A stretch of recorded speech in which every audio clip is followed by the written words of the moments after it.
what I can do for someone through professional judgment. I know what the things you have to have need to be. You know, student wants to be independent. I'm looking for keywords.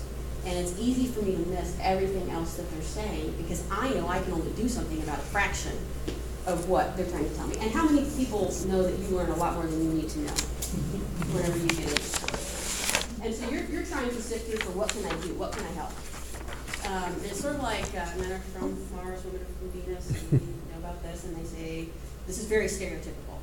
But there's a section, and we talked about this with our counseling group because we have men and women in it who say, you know, well, we just want to fix the problem, you know, as opposed to, we just want to be supportive. Well, they're calling us because they want us to fix their problem, but we need to be supportive too. So we've got to do both of those things. And the only way you can do it is by really listening effectively. And I often cut people off and answer the question I think they're asking, rather than waiting to find out what they're really saying. If they're in person, attending means orienting yourself physically. It is so easy, especially the way some of our desks are set up, to be looking at your computer screen all the time. They're talking to you, and they're starting their story, and you're not really ready to hear it because you haven't pulled up their ID information yet. You need to see their ICER in the system, and you need to see what their financial aid package looks like. So they're talking, but you're typing. And if they're telling you something personal, that feels pretty bad because they're pretty sure you're not listening to them. And so actually just taking a moment and orienting yourself so that you are actually making eye contact with that person, even if it's for the first few sentences, makes a huge difference. And it makes a difference because you remember that little telephone with the punching bag? Some of the people that come in our offices are unhappy. And nothing can escalate a conversation like somebody who feels like not only are they upset, but you don't care. And so giving like that moment of I'm going to orient myself and attend to you, I'm going to make eye contact, can make a difference in starting to de-escalate some of those things because they realize that you're a real person. It's not just understanding them. They need to know that you are not a robot. Because a lot of times they do, that it's impersonal, especially when they call you on the phone. Because you can do verbal attending as well. And that's confirmation, that's right, I hear you. We'll talk a little bit more about that. But if they think that you're not a person, anybody put pictures of their family on their desk? Right? I have staff in the office who, this is wrong, but they, one of my staff members has a picture of her nephew on her desk that she only puts out during what we call Blue Devil Days. And we get all the parent visits when they're real upset about the financial aid awards they got, so that people think it's her son. So that when they come in, she just kind of pushes that picture up there. And she's like, I'm a real person, you know. She doesn't say it's her son. If they ask, she says it's their nephew, but most people don't ask and they assume. And that goes kind of a long way because they realize, you know, I put a picture of my golden doodle on my desk. I'm like, look at that fluffy face. We're real people. And so some of this is opening up so that they have that personal dialogue because that can diffuse a situation pretty quickly. And it's simple. It takes 2 minutes. Doesn't matter if you talk about the weather, if you say, how you doing? Whatever it is, that makes a difference. Some of the things that are included with it, these are things you know, but it's just a good reminder. Eye contact, not moving around. Encouraging verbalizations, that's that feedback that you get in person or over the phone. Leaning forward, making sure that you're not distracted. Mirroring body postures. Have you talked about this before? People familiar with this concept? Most of you? Yes. I will also say it's a good way to gauge when to say what you need to say that's not going to go over well. So this works with your boss too. Irene, Sydney, you folks, don't tell Allison. If I need something, I can tell kind of where I am in a conversation with someone depending on whether or not they're ready to mirror my body posture. So if you're sitting in a room with someone and you're talking, you feel like you've got pretty good rapport with them, if you kind of lean forward and you notice that they lean forward too, when you feel like you're having a good interaction with somebody, subconsciously you begin to mirror that person's body posture. If you cross your legs, you'll find that person tends to cross their legs.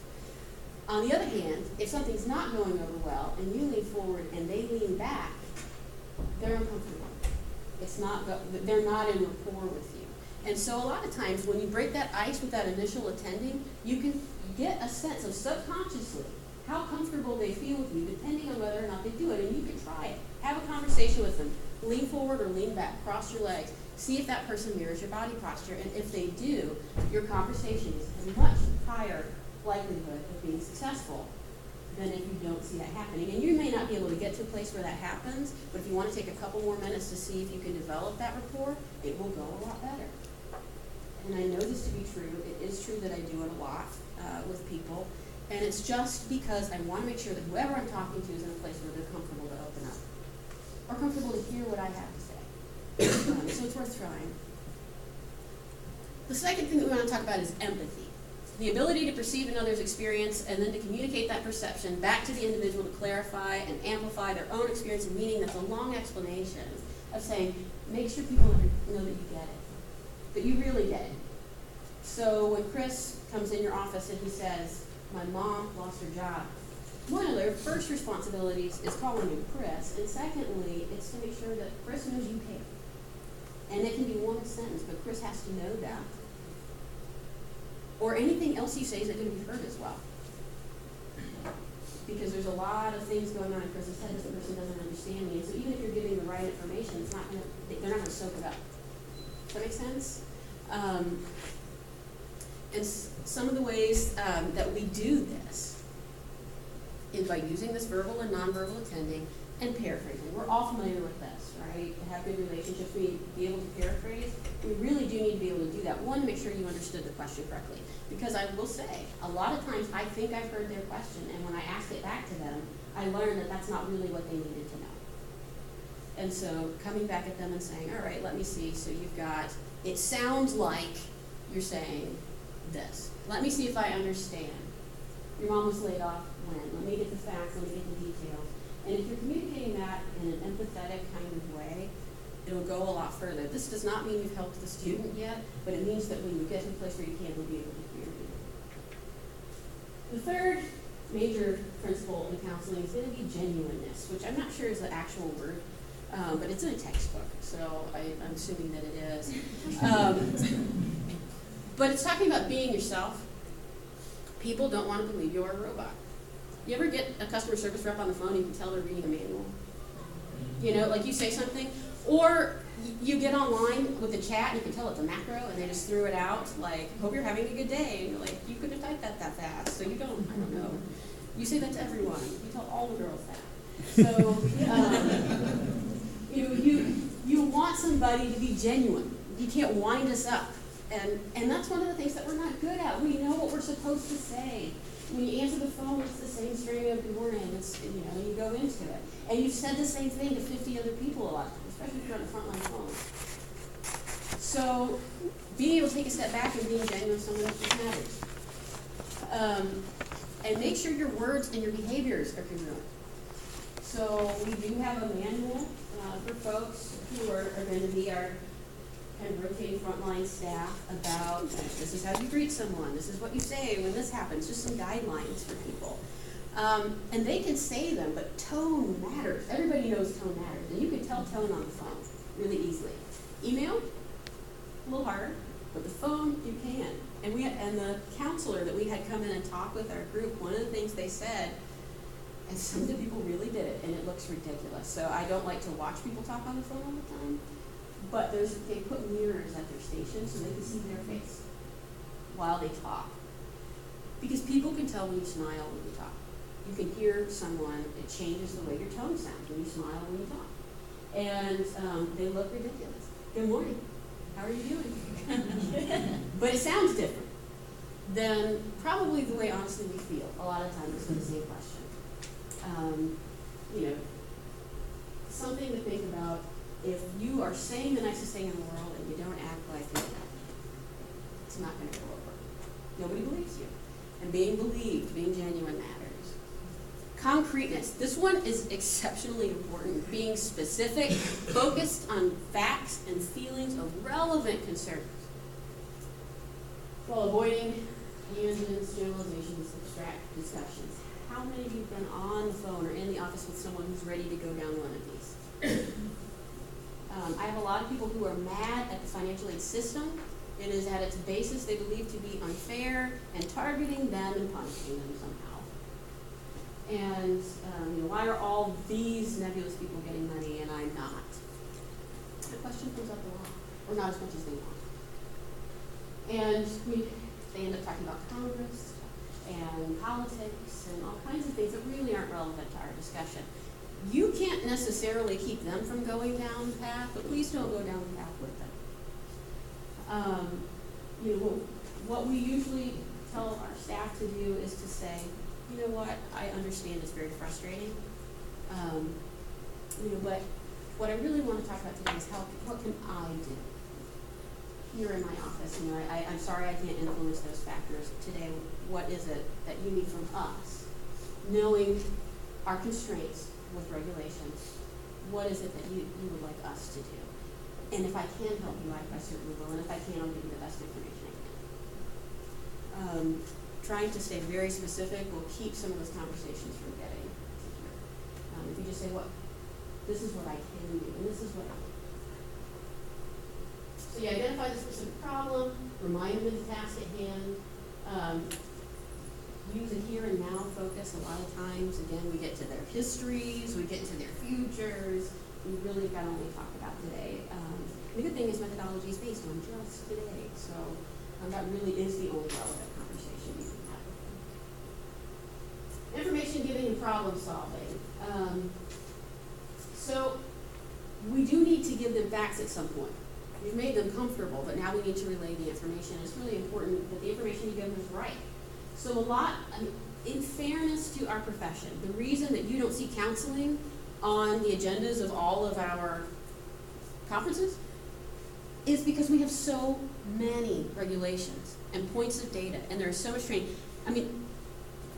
Did it feel like you were drinking from a fire hose over the last 2 days? In terms of just the volume of information, if we took your manuals away, could you recite it? Do you know everything that's in there?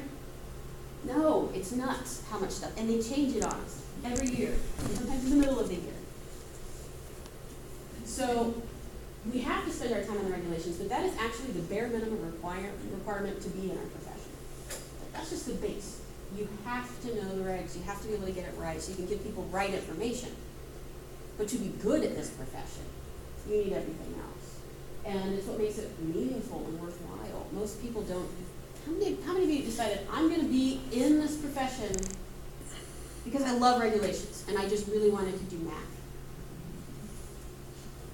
When you went in for your interview, didn't you say something like, I want to help students? Right? Or I was on financial aid. Or it usually didn't have anything to do with the stuff that's inside that manual. But we have to know this other stuff. Like, that is the bare minimum requirement. It's not optional, and so that's what we spend most of our time on. But once you've got that down, it is our responsibility to make it relatable. And so this stuff about EFC. If somebody asked you to describe what does EFC mean, what would you say? Somebody, just. It's what the feds think you can pay for your education. So, once I get my EFC, that's all I have to pay for college. It's your family's contribution to your education. So it's your family's contribution to your education. So once I learned that, all these schools, I pay the same because I know what my contribution is. It's out of pocket. So I pay the same out of pocket everywhere. No, it's also based on the cost of attendance. Cost of attendance. What is cost of attendance?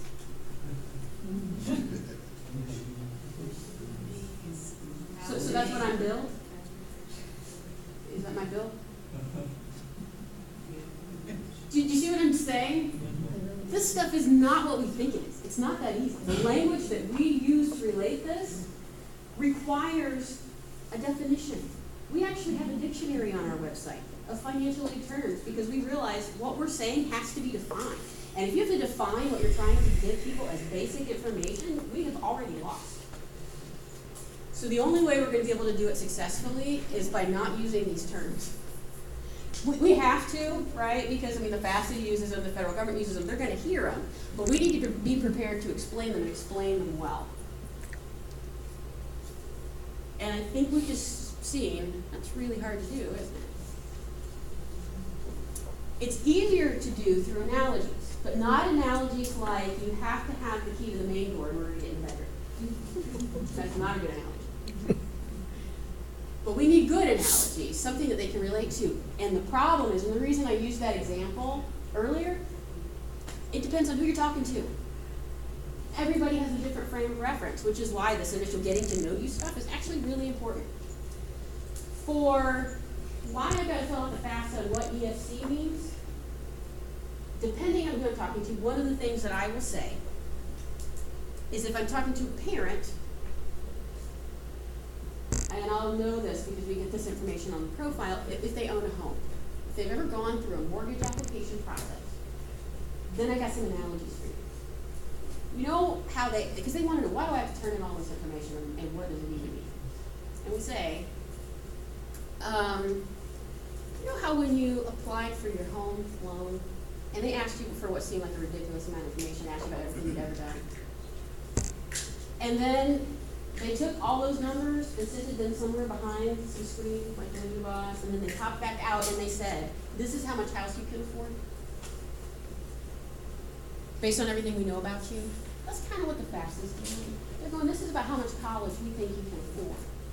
Now, it doesn't mean that that's how much you're going to pay at every college, because some colleges are more expensive than others. Some of them can't afford to let you just pay that much. Just like once we tell you how much, you can't just go to any house you want and expect somebody else is going to cover the difference for you. But it does kind of give you an indicator of what your range is. And so these schools are going to give you award letters and kind of tell you whether or not they're in range.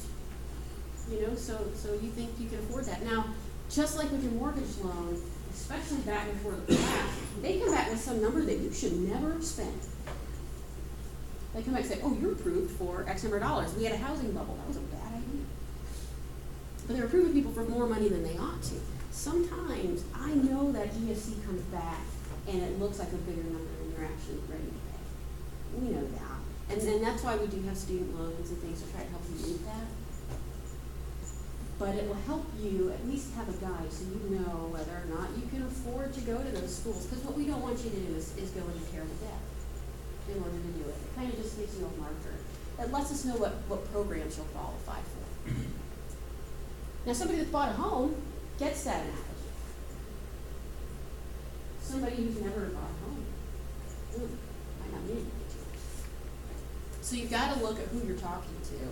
And talk with your office. Talk with people who've been in the profession for a really long time and ask them, what do you say when people ask you this question? And we also took a day with our counseling staff and said, hey, let's generate some analogies. Let's just come up with, what is this like? You're 18. That's a different answer. When we talk about cost of attendance, what is that? Why do we use that word? Why is it so different at every school? But you get the general idea. Like I said, we're not going to go into all the details today, but hopefully it gives you a starting point. And I'm going to close, because methodology will take a little bit of time, with some practical steps to improve your own personal skills. So one of the things that we did, I mentioned, was develop in-house responses, particularly for emails, to particular questions. How many of you have this in your offices? If you don't, it's really helpful, because then if you share it among everyone, you get the same questions a lot. So we just took like our top 10 questions, and then we built it out to the top 20, 25. But over time, it becomes really easy. If you've written that, how many of you have sent an email and you went back to that old email and you used it again? Yeah, that's all I'm talking about. And then sharing it with your colleagues and talking about it with your colleagues, so suddenly that becomes the best response your office can put together, not just your response. Develop guidelines outlining when a situation should be escalated to a supervisor or somebody else. Do you guys have guidelines for that? Do you know the moment when you're like, this really needs to go up the chain? Because there are people who are terrified to take something to supervisor, like, I'm dealing with it. And really, the parent is not going to take no for an answer until they hear it from somebody with a scraping title. You know, and so you're just going through that. And then there are moments when somebody is like, well, you talk to my boss.